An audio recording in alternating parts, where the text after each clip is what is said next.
কাকা মসজিদের ভেতরে না যায় বাইরে কি? তুই কে মসজিদের ভিতর যাবো কি রে? তোরা কয়েনতে ইমাম সাহেব নিয়ে আইসি, সে উল্টো পাল্টা বয়ান করতেছে, সব বিকেল বেলা আমার বাড়ি আসবি।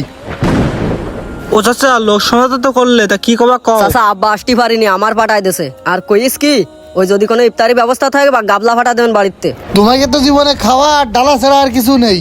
মানিজ্জত কি জীবনে কিছু আছে? আর কালকে তোর বাপের কাছে ওই যে অমেদ আলীরে পাঠালাম, ওবিটা দান করবে, কলে ধান উঠলে টাকা দেবে না। তো তোর বাপ টাকা দিলে না কেন? আব্বা কইছে রোজা রমজান মাস ও সুদে কাজের জন্য টাকা দিতে পারবে না। টা দিনে কি সেই জন্য লোকজন ডাইছাও তুমি? ওরে তোমরা কি সম্মানটা আমার রাখিস? ভাই তোমারে সবাই সম্মান করে, তা সমস্যা কি? আরে ভাই সেদিনকে মসজিদে গেছি, আসরের নামাজ পড়ছি, আসরের বেলায় হুজুর আলোচনা করতে, নামাজ রোজা নাই। ও হুজুর ওই যে সুদ নিয়ে আলোচনা করছিল ওই।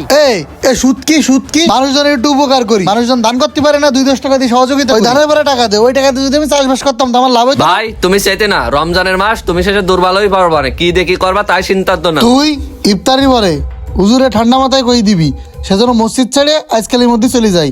তার মতো লোকের পিছনে আমরা তারা বিভব ঠিক আছে, যদি কথা না শুনে গাল ধরে নামাই দিবা। না, আলেম মানুষ অত অপমান করার দরকার নেই।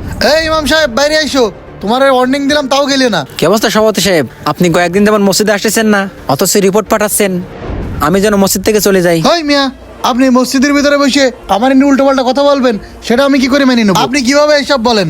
আমি এখানকার একটা সভাপতি, এলাকার একটা মানিজ্জত থাকে আমার, বলেন দিন আপনি। অনেকেরই তো নামাজ কালাম রোজার ক্ষেত্রে একটু সমস্যা হয়ে যায়, তাই বলে আপনি এভাবে অপমান করে আলোচনা করবেন? সভাপতি সাহেব, রোজা রাখি যে নামাজ কালামে ঢিলামি করা, এই নামাজেতে কোনো ফায়দা হয় না। তাহলে এই রোজা রাখি কি লাভ হলো?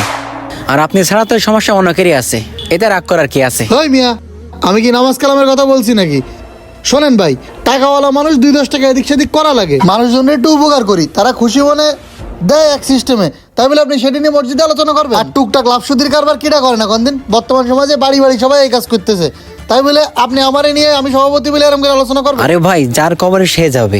5টা লোক যদি জাহান্নামে যায় তাহলে কি আপনিও জাহান্নামে যাবেন?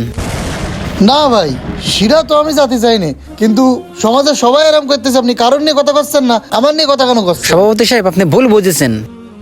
আমি আপনাকে উল্লেখ করে বলিনি, আমি বলেছি যারা সুদ খায় তাদের রোজা রেখে কোনো লাভ নেই। হইলে তো একই কথাই, আমি না হয় একটু 19-20 করতেছি, আর একটু বয়স হোক, চুলদাড়ি পাকুক, আল্লাহর কাছে মাপ চাই নিবে না? আল্লাহ তো দয়াশীল, ক্ষমা করবে না? আরে ভাই, আল্লাহ দয়াশীল ঠিক আছে, কিন্তু আল্লাহ কোরআনের ভিতরে অসংখ্যবার বলেছেন সুদ দেওয়া এবং নেওয়া উভয়টা হারাম। হারাম কাজ আমরা যে করি সুদ খাওয়ার পরে আল্লাহ যত কোরআনের ভিতরে জানাই দিয়েছেন সুদ খাওয়া হারাম। আমরা যদি না জানতাম তাহলে বিষয় ছিল আলাদা, আমরা জান্নাতের ঘেরানটা কিভাবে পাবো? মানে হুজুর আপনি বলতে চাচ্ছেন আমি এখন সুদ খাইলাম, পরে আল্লাহর কাছে মাপ চাইলাম, তারপরেও আমি চিরস্থায়ী জাহান্নামী হব? আমরা আপনাদেরকে জানাচ্ছি, এরপরও আপনারা মানতেছেন না, তাহলে আল্লাহ তাআলা আপনাদেরকে জান্নাতে দেবে কিভাবে?